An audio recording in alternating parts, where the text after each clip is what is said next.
So how do you give without sacrificing yourself? That's what this week's video is about, because giving to others only works when you know your limits. Because when we don't know our limits, we end up getting stuck in things like resentment and overwhelm. So if you're new here, my name is Michelle Ferris. I'm a psychotherapist, and I love helping people create relationships that work. So imagine what it would feel like to give what you want to give and actually be happy about it rather than feel obligated. My guess is that that would majorly change your relationships. And that's what I want for you. So first, we're going to talk about some common misconceptions around giving, because I think it's become the golden rule. Give to others first and then put yourself last. And that doesn't work, especially when it becomes a habit. And here's how to tell if you're giving in an unhealthy way. 1, you feel resentful because you're giving too much. 2, you feel overwhelmed because you feel like you don't have a choice. You have to give what you're giving. And 3, you start making up excuses to get out of it, and that makes you feel guilty. So giving when you have no boundaries is going to create problems for you and your relationships. So in order to give in a healthy way, you have to do 2 things. You have to be willing to say no. And second, you have to be able to negotiate what is going to work for you. But if you don't ever give yourself that choice, you're going to always feel resentful. And that's what a lot of codependents get stuck in. Because when you can choose what you're giving, there's going to be no resentment and there's going to be no hesitation. The yes is going to be a resounding yes, I'll help you. Because you're giving what you want to give and you know what that boundary is up front versus trying to figure it out in the heat of the moment when you're being asked a favor. That's really hard to do. So let's talk about how do you give in a healthy way. So the first thing is, I want you to make a list of no's. And what I mean by that is make a list of things that you know you don't want to give. And what I want you to do is don't judge yourself for it, because we all have things that we would rather not do, but we feel obligated to do. And those are the things that create resentment. So for instance, for me, I don't like helping people move. I have a bad back and it doesn't work for me. So that's one that I absolutely know up front. Another one is I don't give people rides, because when I go to places, I tend to like to leave when I want to leave and have that freedom. Now, I could beat myself up for that and say, well, gosh, I'm really being selfish. But really, it's not selfish. I had to come to learn that it was okay to have my wants and needs and respect them. Because if I can respect them, then it's going to make my relationships that much healthier.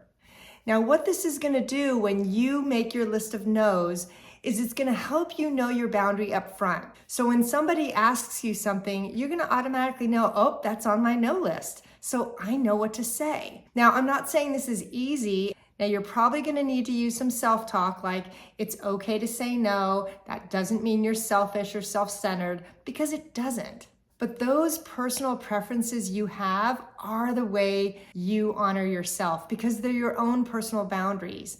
And if we judge ourselves for having those little boundaries, like not sharing rides, then we get stuck in feeling like we have to say yes to everything. Or we think, well, other people are going to say yes to this. It's okay to say no and say, that's just not something I can do. Now, the second thing is give what you love. And I know that sounds funny, because sometimes we think, well, shouldn't I give when I'm being asked a favor? And yes, sometimes we can give, but there's no have to here. You are at choice, and everybody's life situation is different. So for instance, if you have young kids, or you're taking care of a sick parent, or you have a huge demanding job, you may have to choose to give less. And that doesn't mean anything negative about you. That just means that for your life right now, you may not have a lot to give, and that's okay. But when you do give, what I want you to do is think about, what is it that you love to give? So for me, I love giving gifts, and I love providing emotional support. I do it for free with my friends all the time. I don't counsel them, but I love listening and I love supporting. So part of what I want to challenge you with is that giving shouldn't be just about the other person. It can benefit you too. It's really okay to give the things you want to give. And again, with every person, that's going to look a little bit different. So what I want you to do is think about how different your life could be if you give what you love and you know what you don't want to give, okay? Those two things are going to be really key in creating a lot less overwhelm and anxiety for you and a lot more mutually satisfying relationships. Now, the last thing is, what do you do if you know you don't want to give, but you really, really want to contribute? You really want to help, but you know that what they're asking isn't going to work for you. So that's when you do this. You actually help them find a better solution, because it's really dangerous, especially if you're codependent, to think that you're the only solution to someone's problem, okay? That's how we get into overwhelm. And what I want you to start looking at is, what are some other possible solutions in this scenario? You know, are there other people who can step in? Is there something this person can do to help themselves or to create that outcome that they want? Because you can be a support system, and that can be a way to give to that other person without actually giving what may be on your no list, okay? Now, again, I know that when we're starting to practice new behavior, it's gonna feel awkward, okay? That's all right. The first couple times I said no, I thought I was gonna have a heart attack because I thought for sure the other person was gonna be mad at me. But that's the other thing, is when you start to do new behaviors, watch that catastrophic thinking that is going to get you into trouble and make you say yes when you mean no. Because a lot of times we actually don't know how the other person's going to respond. They may be completely fine with you saying no.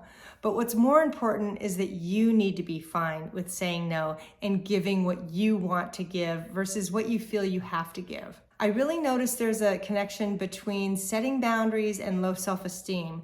So I do have a free ebook on the 4 steps to building self-confidence. And I want you to get that. I'm going to put it in the link of the description to this post, because sometimes we need to work on our self-esteem in order to allow ourselves to start setting better boundaries. So thanks so much. Bye.